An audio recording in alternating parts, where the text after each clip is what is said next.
Okay, everybody, it's now noon. I will wait a little bit more because we have a lot of people logging on for today's webinar, our police drop presentation. I'm just going to give you a little pitch here. I'm going to stop sharing my screen for a moment and introduce myself. I'm Chris Engelbert with Engelbert Financial Advisors in Allentown, Pennsylvania. I have written a book, Financial Planning and Retirement Strategies for Pennsylvania Police Officers. Everybody that's registered for today's webinar, anybody that's new, not including those people from last month, will get a free copy of this book. So it's one of those things that we cover in great detail, not only the pensions, not only the drops, but also 457s and several aspects that you may want to take a look at as far as your retirement goes. So we've got a lot of people that have gotten this book. We've gotten a lot of really good reviews from it. So again, anybody that's registered for the webinar today that did not get a book from our first webinar will be getting this book, Financial Planning and Retirement Strategies for Pennsylvania Police Officers. I do have a chapter on drop in this book as well. The other thing that we're going to be doing is that this presentation is being recorded, and what's going to happen is that everybody that's registered for the presentation will be getting a link where they can view this presentation again in its entirety along with the questions. There's also a question bar at the top that you can put in your questions. I'll try to answer them throughout the presentation. However, I'm going to have about 5 or 10 minutes at the end. We're going to try to keep this presentation around 45 minutes because I know everybody's time is valuable. But we did get some emails from people going, hey, I registered, but I just got called away. Am I going to be able to see this? Yes, this will be sent to you in a link where you can view this in its entirety yourself. The other place that's going to be put up in the next week is it's going to be put up on our website. So we will have a tab for police officers where you can watch our first webinar and you'll be able to watch our second webinar. Obviously, this is the second webinar. And then there's a third webinar that we'll be talking about at the end. But let's get into drop right now. Again, here's my information at the beginning slide. Just to give you a little background on ourselves. We're a registered investment advisory firm located here in Allentown, Pennsylvania. I literally have 38 years of experience working with police officers.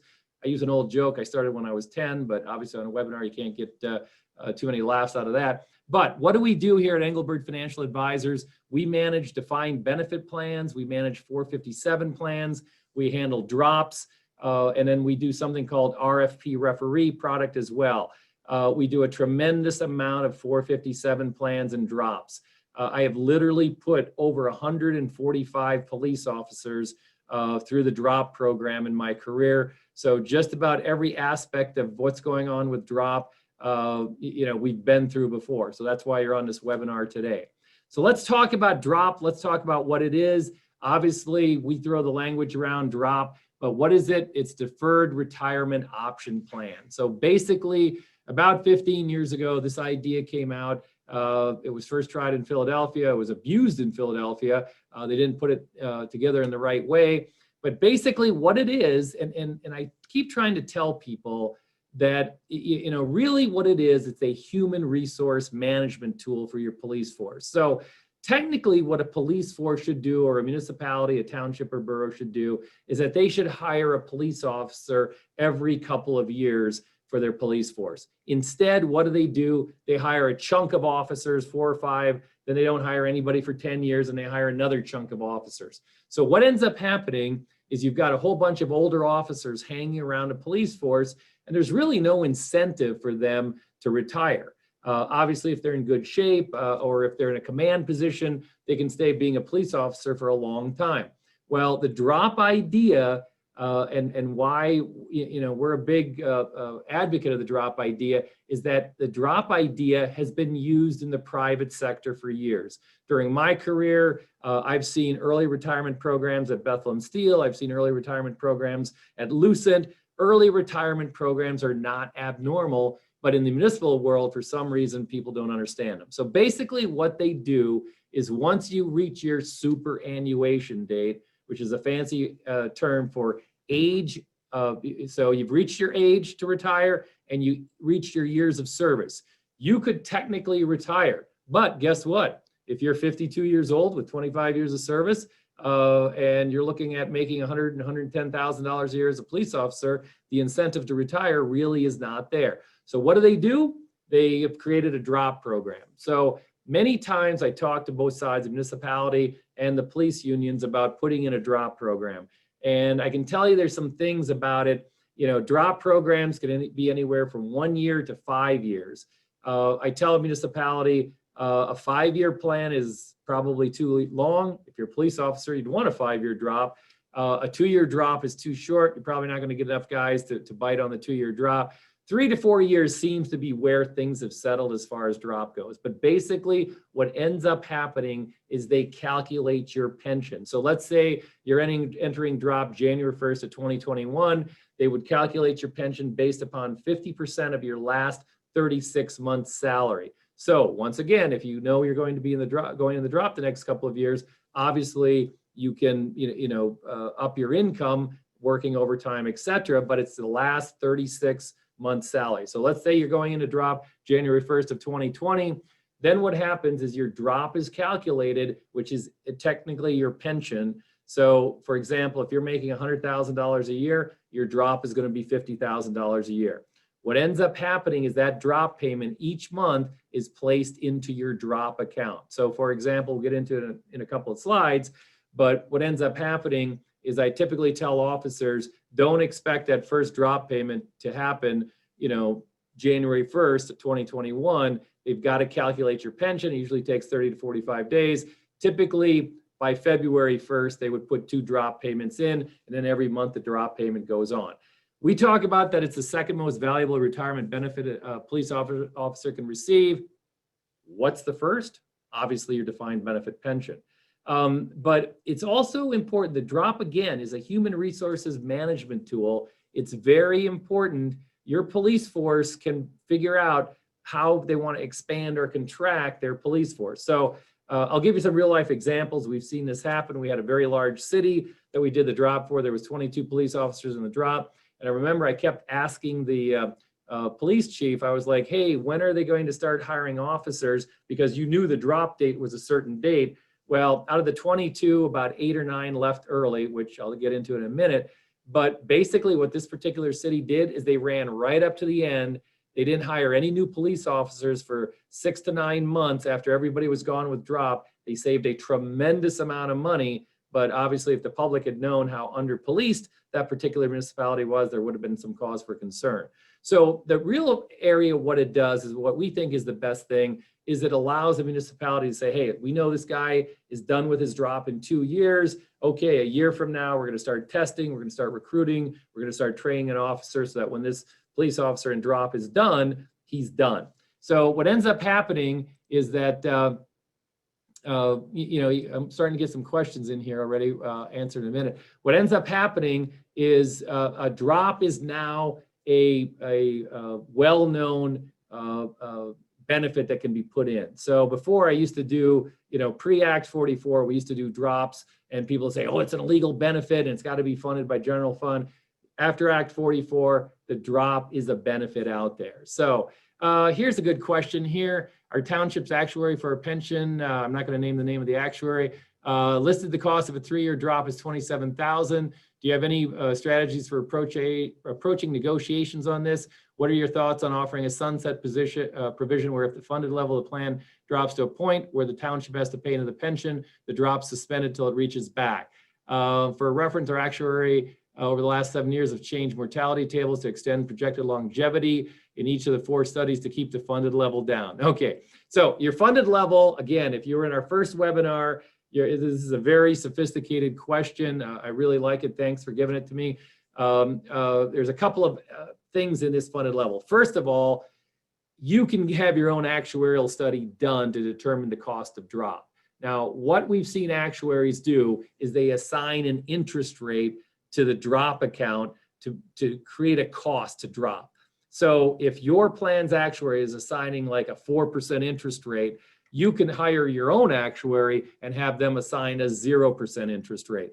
It's very controversial because we think it's a flawed argument to sit there and say, we're going to assign an interest rate to the drop account and to the money that's in the drop and what it's earning, because literally the pension costs once an officer ends, and this is very important to remember, the pension costs once an officer enters the drop go down to zero. It's just like if the officer walked out the door, okay?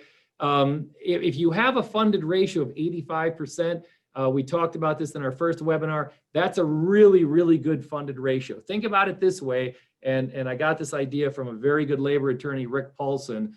Rick Paulson's like, listen, if your house was paid for, 85% of your house was paid for, you'd be in really good shape. So therefore, if any plan comes to you and says, oh, we're 85% funded, we need to be fully funded in order to give you the drop, that's not true. If a plan is less than 70% funded, I could make the argument. But another part of the question was, do you put into the collective bargaining whether or not you take away the drop if the funded level drops? Now, not to get into negotiations here, but I'd be very careful doing that, because once a pension benefit is granted, it is now in force for everybody. Be very careful when you try to give away pension benefits at this point in time. This is a sophisticated question right off the bat. I hope I've answered it. We'll hopefully cover some of the more of the questions in detail here. But let's get on to what I call the Holy Grail. And so this is something when I'd go before a township or a municipality, they would say, hey, why should we have a drop? And I'd be like, hey, the reason why you want to have a drop is because it gets older officers up and out of your police force. You know, you don't have to worry about workman comp payments, you know, being made to an officer who's injured. You know, there's a whole benefit of getting officers up and out of your police force. So I sat down with an actuary about 5 years ago, and we created this spreadsheet where we had a 4-year drop and what the savings were. We show a police officer making $100,000 a year. We show the drop payments of $50,000. We show medical costs of $23,000. These were actual costs from a municipality that we used. You know, and then you go through the columns and you can see that we even showed an overlap in year 4 where they hire a new police officer, age 25, single, 3% salary increase.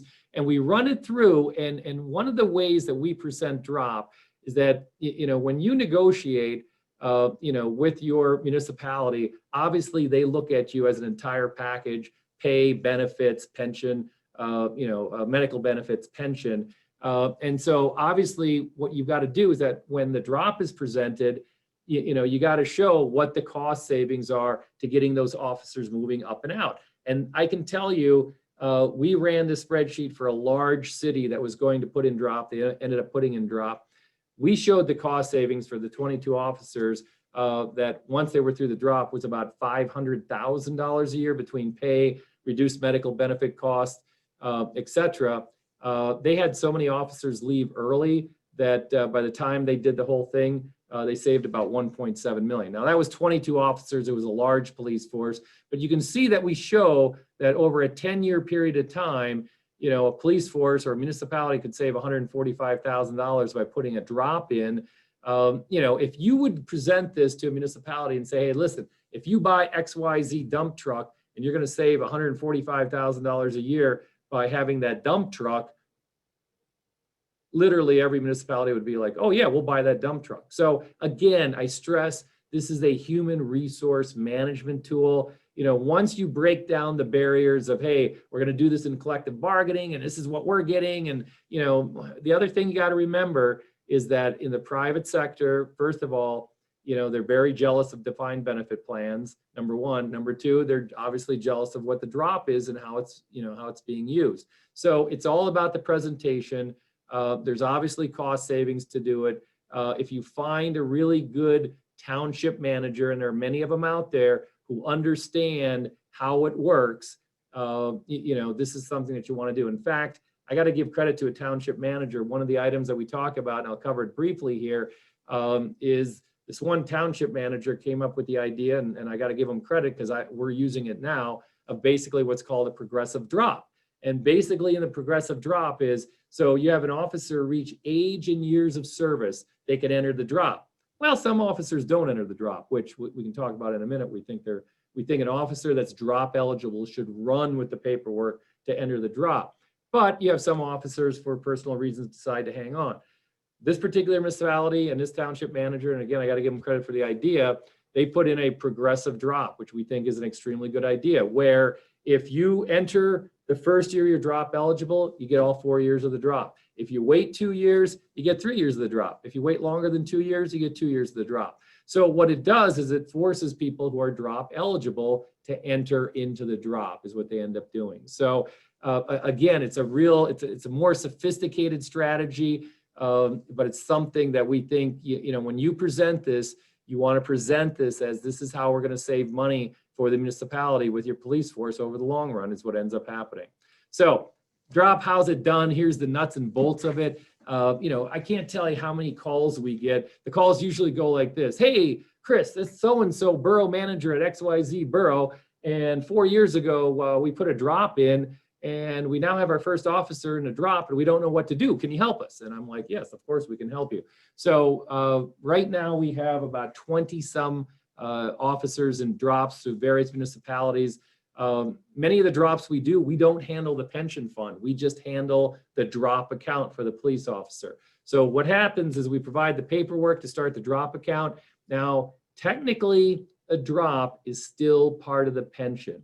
So we send the drop statements to the actuary every year for their actuarial evaluations. They need to see that.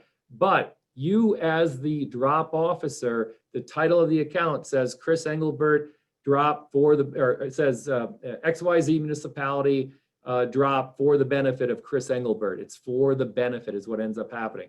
You can see bullet point number 2, the actuary does their actuarial calculations, 50% of your last 36 months salary. Now, one of the things I strongly suggest you do if you're entering the drop is to make sure you have all of your W-2s showing all of your income, and that you make sure that they have accurate information when they're calculating your drop account.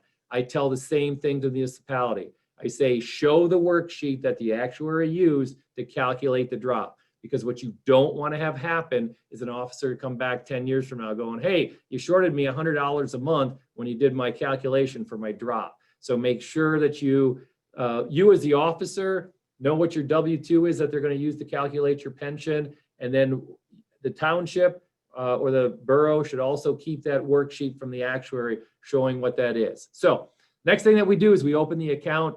Like I said, XYZ municipality drop for the benefit of Chris Engelbert. If we're not the custodian of the pension fund, we get the electronic information to the current custodian of the pension fund. We use a custodian here. We happen to use TD Ameritrade right now as our custodian. It's an empty glass, and basically the money comes in every month. The drop money comes in every month. And then we work directly with the drop participant and sit down with them and talk about, hey, what's your risk tolerance? What do you want to do with this drop money? And we show them different investment strategies from mild to wild. There are some officers that want to be super conservative with their money, because at the end of their drop, they're going to be, and again, remember, everything rolls over to an IRA. So once that money rolls over to an IRA, you now have access to the drop money. So the money's in an IRA, they begin taking the money out. They may be taking it out to pay for college, to try to pay off their home, et cetera. I'm going to cover some of that in a minute. But again, we work directly with the drop participant. I have other officers that are like, Chris, this drop money I'm not counting on. Once I'm done with drop, I'm going to go be getting another job. This is my nest egg for the future. So we charge a fee, 1.25% to manage the drop account. That 1.25% is billed quarterly.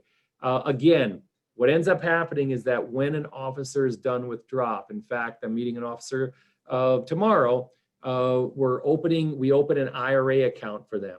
We literally lift up the entire drop account and move it over to the IRA account. And then the drop account is closed. So it's very easy. It tends to take maybe a week to 2 weeks to get the money out of the drop account into the IRA account. That's where the fun begins, which we'll cover in a minute. But that's how the drop process works from beginning to end. So one of the things that people always talk about is they talk about like, hey, how do we get a drop? Or, hey, I'm going to be entering the drop. Or, hey, I'm in the drop. What nobody talks about is the end of the drop. Again, like I said, we've put a large number of officers to the drop. I think it's your second most important pension benefit out there. What I really like to see is that it gives officers that are in the drop time to figure out a game plan as far as what they're going to do next. Are they going to get another job? Now, one of the things I always say to officers is be careful when you enter the drop about letting people know that you're in the drop. And the reason why I say that is that once they know you're in the drop, they know that you're a potential short timer. I've had officers call me up after 2 years in the drop and go, hey, I'm being offered XYZ job. Do you think I should take it? And then, we have this conversation about how long you're going to be working and being in the drop. And so, there's a lot of ramifications when you get to your end of your drop. So this is what we're going to talk about here. The funds from the drop are rolled over into an IRA. Then you have access to the money. Now, you got to be careful because I'll talk about in a minute, XYs also have access to the money as well. We could go on for 45 minutes on divorce. I don't want to go on for that long on it, but while you're in the drop program, your drop money is not accessible to your ex-spouse. Once you're done with the drop program and it rolls over to an IRA, then the advent of a quadro can take effect and 50% of the drop account then becomes obviously the ex-wife. If you're in that situation, reach out to me offline and we can talk some more about some strategies. But again, you have no access to your drop money while you're in the drop. Now, unfortunately, what happens while you're in the drop is you do name a beneficiary. And unfortunately, we've had 3 officers pass away while they're in the drop. The money then goes to their beneficiaries, what ends up happening.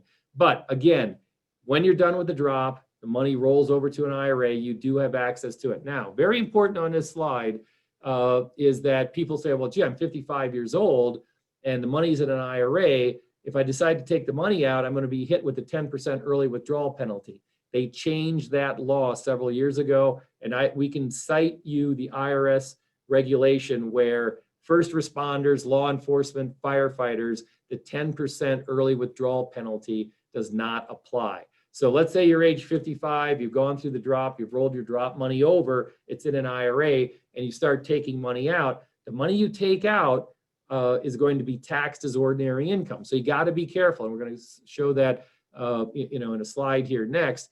Because any money you take out, let's say you take out $25,000, it's going to look like you made $25,000 that year. So you have to be careful. If you're planning to take out a large sum of money for your drop, try to figure out a strategy as far as what your income is. If your spouse is still working, what their income is as well. We've had situations where we had a police officer literally buy a farm with his drop money, and we suggested that he spread it out over 2 years. He took out half in December. He took out the other half in January.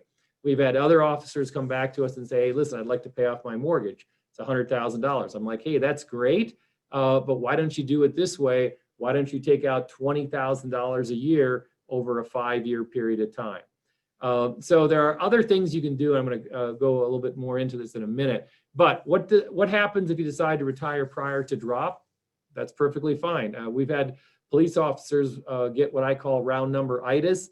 The drop account builds up very quickly. Remember, it's 50% of your current income going into a drop account. So the first year you'll see 50 grand in there. Let's say, for example, you retired at 100, or you entered the drop while you were making $100,000. Your pension is going to be $50,000. That's what's going into your drop account. It's $50,000 a year. So by year 2, your drop account, without earning any returns, investment returns, could be $100,000. I've had older officers in their 60s enter the drop, and after 2 years in the drop, they're done.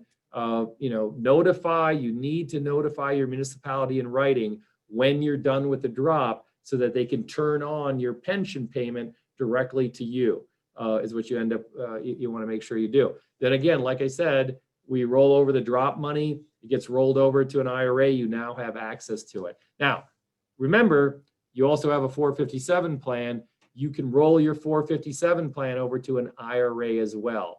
And that's something we strongly suggest you do. And so what ends up happening is you have your drop account, your 457 account rolled over to an IRA. Remember, an IRA is an empty glass. You can put any kinds of investments that you want inside the IRA. So we can run multiple strategies. We can run a conservative strategy, a moderate, aggressive strategy, all within that one big account.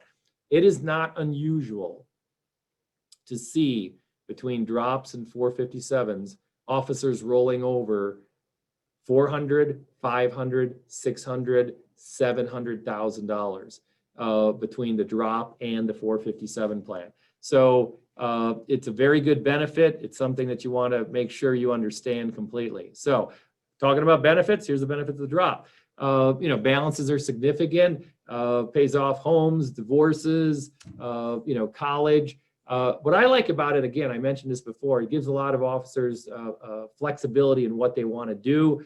It really helps them get ready for retirement. The good news is police officers can retire earlier than most people. The bad news is, what are they going to do for a second career? Do they want a second career in law enforcement or do they want to do something else? I really like the fact that, and again, we sit down with our people in the drop one-on-one and we talk to them about, hey, what are your plans? What are you going to do? Are you going to get another job? Hey, what's your strategy? And then that helps us make sure that we're managing the drop account. I really like to see those officers that go out, they get another career for 5, 6, 7, 8 years. And then once they're done, they still have their pension. And then they have this large IRA. And that's really going to help as you get older to be able to increase your income later on. And I think that's the smartest thing you can do. Now, my last bullet point's a little controversial. Again, I don't want to get into negotiating or collective bargaining, but I get phone calls all the time. And I get officers going, hey, they're offering us post-retirement medical or the drop, one or the other. And, of course, my answer is, hey, if you get both, that's great. But if you think about it from the municipality side, it's better for them to actually give you drop. And the reason being is the drop comes out of the pension fund is what it ends up doing. The post-retirement medical, they've got to pay on an ongoing basis. And so I say to police officers, you got to understand, if you have $250,000 in a drop that's rolled over to an IRA, you can easily make 4, 5, 6% a year. You can pay for your own post-retirement medical. So why would you say, no, I don't want to drop, I want the post-retirement medical benefits, when you're going to have a lump of money that you can use to pay for your post-retirement medical benefits is what you're going to end up doing. So it actually is better for the municipality to offer the drop than to offer post-retirement medical benefits, because once again, the drop comes out of the pension fund, so it's no cash flow coming out of their general fund. I've had this conversation many times with municipal officials, and all of a sudden, bing, the light bulb goes on, and they're like, hey, that's a great idea. Maybe we should offer them the drop. So here's the mistakes that we've seen in drop. So when we first started doing drop about 15 years ago, there was no other financial advisors that even knew what a drop was, much less how to manage it, much less what police officers ended up doing. Well, now it's become pretty common knowledge that, hey, you go to a neighbor, hey, you go to a neighbor, hey, I entered the drop, and the neighbor's financial advisor, oh, and the light bulb goes off. You know you're going to get a large sum of money that you're going to roll over at some point in time. So there are scams out there. Unfortunately, we've already seen them. Here's some mistakes that we've seen. Number one, withdrawing all the money to pay for a big ticket item. I write about this in my book. I have a chapter where a police captain bought a boat, $100,000 boat. And he's like, hey, when I get done with drop, I want to pay off my boat. And I'm like, okay, you don't want to do that. You don't want to take out $100,000 and pay off the rest of the boat because you're going to have a huge tax bite. And I must have met with him. It was a 4-year drop. Met with him multiple times. I would reiterate the same idea. You don't want to take out $100,000 to pay off the boat. What you do want to do is maybe take out chunks of money over a 4 or 5 year period of time. Their drop was done December 31st. January, we did the drop paperwork to roll the money over to an IRA. It was actually a couple $100,000. It was about $250,000. A week later, he calls up, I want to take $100,000 to pay off my boat. Again, I reiterated to him, you're going to have a big tax bill if you do that. I got to pay off this boat. I got to pay off this boat. Well, he ended up paying off the boat. Next April 15th, he ended up paying almost $35,000 in taxes. And needless to say, his wife was a little bit upset. So again, don't get me wrong, the money rolls over to an IRA, you have access to this money, but you have to have a strategy on how you take it out. Hey, we got another question up on the board I'm going to answer right now. Are there municipalities that offer drop before reaching superannuation? I have not heard of any. I don't know of any at this point in time. So if anybody else knows of any and they want to chime in, that'd be great. But basically, drop means that you could retire. You've reached superannuation age and years of service, so you could retire. That's offering the drop once an officer is ready to walk out the door because of retirement, obviously gets them to walk out the door. I don't see the benefit. And actually, there probably would be, I'm not an actuary, there would be an actuary cost if you tried to do a drop before somebody reached superannuation. So second bullet point, transitioning to another job, withdrawing a large sum of money. You got to be smart about it. So typically how we manage drop accounts is that, and again, anything that a drop participant says to us, is between us and the drop participant, because sometimes an officer will say, hey, listen, I told everybody I was going to be here for 4 years and the whole drop. It's now 2 years. I'm leaving early. That's between me and the officer on what's been going on. Typically what we do is we tend to let the cash build up the last couple of months. Maybe an officer has credit card bills they want to pay off when they leave the police force and are retired. Maybe there's some things, home improvements or something that they want to do. But again, we talk to them, what's going to happen? Are you going to go and get another job right away? Again, you've got to have a smart strategy for taking the money out. Splitting the drop money with 3 ex-wives. This is a true story, unfortunately. I had a woman call me up one day. She identified herself as a spouse, and she wanted to know how much was in her husband's drop account. And I said, well, ma'am, I can't tell you that because he is technically the client. And she had some questions on what happens, what happens if we get divorced. What happens with the drop money? And I said, well, again, I can only tell you what happens is that obviously the pension and any drop is split 50%. And so she was the first when I got off the phone, I was like, is she going to be an ex-wife or not? And it turned out that literally only the first wife can get 50% of the pension, 50% of the drop. If you get remarried again and you're in the drop, again, it's going to only be the first wife. You're going to have to negotiate other assets. And again, if you're in this situation, give us a call because there's some other things that you really have to talk about or really need to know. Got another question here. I recently read an article about a local township that was given the drop during contract negotiations. Township councilman was against the drop and was quoted in the article saying the drop will cost the township $10,000 per officer per year because they're losing the state pension contributions. Is that accurate? Totally not accurate. Again, we do a larger presentation on drop. If anybody says that you're losing the pension contributions and that's a cost, they don't understand how your defined benefit pension works. So what they're talking about is the member contribution, not the member contribution. They're talking about the state aid. State aid is about $7,500 to $8,000 a year. When a public person says, oh my gosh, we're going to lose the state aid, it doesn't matter. You would have lost the state aid if that officer had retired anyway. So it's a false argument when you say, well, we can't give you the drop because we're going to lose the state aid. No, you don't understand. You're going to lose the state aid no matter what. If the officer retires and walks out the door, or if the officer enters the drop, you're going to lose the state aid. And we show in that slide, a couple slides back, where I show the cost of drop or how much money a municipality can save in drop, that we take out the state aid. But guess what? If you have an officer in drop and then you hire a new officer to replace him, you're going to get state aid for that new police officer. So again, it just shows that they don't know what they're talking about when they say we can't offer a drop because we're going to lose the state aid. They're not taking the whole picture into effect, into consideration. So I can go on some more about that because I've heard that as an argument, and it's a false argument. Now, again, we talked a little bit about the fact that investment professionals are aware of this large sum of money.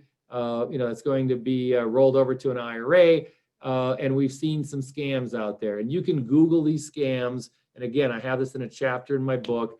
one of the scams in Google 770 accounts, it's an insurance agent who wants you to take all of your money out of the IRA. So the drop rolls over to the IRA. They want you to take all the money out of the IRA. They don't tell you that you're going to pay a substantial amount in taxes and put it into a one-time pay life insurance product. And they say, well, if you put it in this life insurance product, over the next 10 years, you're going to get a guaranteed interest rate of X%. It's going to grow tax-free. And 15 to 20 years from now, you're going to be able to borrow this money out. And if you die, your beneficiaries are going to get $1 million in life insurance. Well, first off, if you take $300,000 out of your IRA and put it into a life insurance product, you're not going to be putting in $300,000. You're going to be putting in $150,000 because you're going to pay 50% taxes on the $300,000 you took out of your IRA. So $150,000 is going to go into this life insurance product. The commission on that $150,000 going into a life insurance product is 100% or about 90% commission. So the person that's trying to get you to do that is going to get a commission check of about 120 grand. Unfortunately, in our 15 years, we've seen this happen twice. The other thing that's really hot right now, though, so the 770 scam has kind of faded away because there's enough people out there like me going, hey, watch out for anybody trying to do this. The others, I'm not going to call it a scam, but the other problem that we see is putting a tax-deferred annuity inside of your IRA. Now, there's a municipality that will remain nameless. They use an insurance company. Why, I have no idea. And what the insurance agent does is that when these guys roll over into an IRA, he's like, I'm going to give you a guaranteed income of 4% a year for the rest of your life. Don't do it. First of all, a tax-deferred variable annuity is already a tax-deferred account. An IRA is a tax-deferred account. Why would you put a tax-deferred product inside of an IRA? The reason, number one reason, commission, commission, commission. If you roll your $300,000 drop over to a tax-deferred guaranteed income annuity, the commission is anywhere from 10 to 15%. Remember the slide a couple slides back? I showed you how we handle drop accounts. We charge 1.25%. Well, guess what? When we handle your IRA, we charge 1.25% to handle your IRA. So if you do a guaranteed income annuity inside an IRA, $300,000 that you roll over, that investment professional is going to get a commission check of $30,000 to $45,000, and you're going to be paying anywhere from 2.5% to 3%. Now, I can really get granular on how annuities work, but it's a bad deal because what they really want you to do in order to get that guaranteed rate, they don't want you taking your money out for at least 10 years. If you turn on that guaranteed 4% right off the bat, you're going to be getting your own money back right off the bat. So please do not put a guaranteed income annuity inside of your IRA from your drop money. Another question here, speaking of member contributions, if you're contributing 5% when you enter the drop, does that continue to be paid out of your salary into the pension fund for X number of years of drop? Another good question. No. Make sure when you enter the drop that the 5% member contributions stop. Because again, it's like you retired and walked out the door. If you retired and walked out the door, you wouldn't be paying 5% member contributions anymore. So what we do with police officers is we say, guess what? Your 5% member contribution stop. What you should be doing with that 5% member contribution is putting it into your 457 plan. That's the best place you could put it because now you're getting a raise, obviously, of a couple $1,000s. Another question, is someone entering the drop similar to them retiring and then hiring them back as a contractor? No, absolutely not. Basically, the drop, it's as if you retire, but it's funny. I tell police officers, you enter in the drop, you're still working as a police officer. You have full benefits as the police officer, you're active duty police officer. Anything that the police force is getting, you're a police officer. It's just that you are now in the drop program and you've been given an incentive in order to, retire on a definitive date at some point in the future. Remember, if you don't enter the drop, you can keep working as a police officer for as long as you possibly can.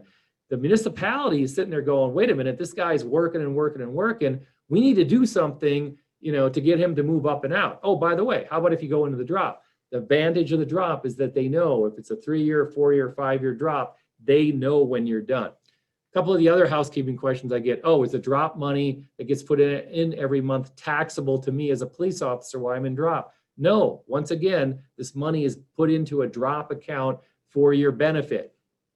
Other question I get is, hey, when we roll this over, are we going to be taxed? No, as long as you roll it over to an IRA, you're not going to pay tax on it. Now, one of the things that we do quite a bit is I do meetings with husbands and wives where sometimes the officer comes home and is like, hey, honey, I'm thinking about entering the drop. They're going to put my pension into an account in a couple of years. I'm going to roll over a couple $100,000. I have had on more than one occasion a wife call me up going, hey, my husband was telling me about this. Can we have a meeting and talk about this? And I'm like, sure. And I'll sit down with the husband and wife and I'll talk to them about how the drop works. Everything you've seen in this webinar, we end up talking about, as far as that goes. So we're getting near the end of the webinar. I've rattled on here for about 45 minutes so far. We've had some really good questions. Oh, here we go. Here's another good question. Can I roll drop money into my 457 when I stop working? No, you can't. And you don't want to do that. Again, everything ends up in an IRA. When you're done working as a police officer, you want to roll your 457 money into an IRA. You want to roll your drop money into an IRA. Remember, an IRA is an empty glass. So you could put CDs in your IRA. You could put stocks in your IRAs, mutual funds. There's a whole range of investments that you can put in. You do not want to leave your money behind in the 457 plan because there's some disadvantages of doing that, especially for your beneficiaries. So everything ends up in an IRA. The drop money ends up in the IRA. 457 money ends up in an IRA. It all ends up in an IRA. And then what you do is you have an IRA, and then you have an investment professional, hopefully managing that IRA account for you, or you're doing it on yourself. But we have a lot of police officers, that are active in the drop and are also retired in the drop that we've rolled their money over to their IRAs, and we're still managing them. I think our oldest drop IRA police officer has been with us like 17, 16 years now. So again, it's a valuable, it's a very valuable pension benefit. You want to take advantage of it. And if you have any questions, we have our contact information. Again, just to let you know, this webinar is being recorded. Everybody's going to get this link so you can play it back. I know sometimes I speak quickly, so you can play it back and hear some things. If you have questions, feel free to reach out, either phone call or email us with your drop questions. We're more than happy to answer them. We want to see municipalities not make a mistake in setting up the drop. We want to see police officers not make a mistake while being in the drop. I can tell you some horror stories of a large municipality that over 15 years ago tried to put the drop in, didn't know what they were doing, and it ended up botching it in a big way. So, you want to get ahead of this. You want to get it set up right. For the municipalities, they want to get it set up right. For the police officers, you want to get it set up right. Now, here's our pitch for our next webinar. Is going to be on 457 plans.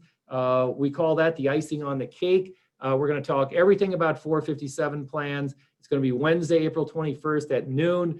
We're going to send the registration link out probably in the next week or so that you can register for it. Again, it's going to be a very informational webinar. Eventually, we're going to have all three of these webinars on our website. But again, you will be getting these webinars and the links sent to you so that you can review them at your leisure. So that's all I have today on drops. I really appreciate everybody. We had a big crowd today on the webinar. Really appreciate everybody signing on. We love what we do. We just want to make sure everybody has the correct information. So that's all for today. Happy St. Patrick's Day. Hope to talk to a lot of you soon.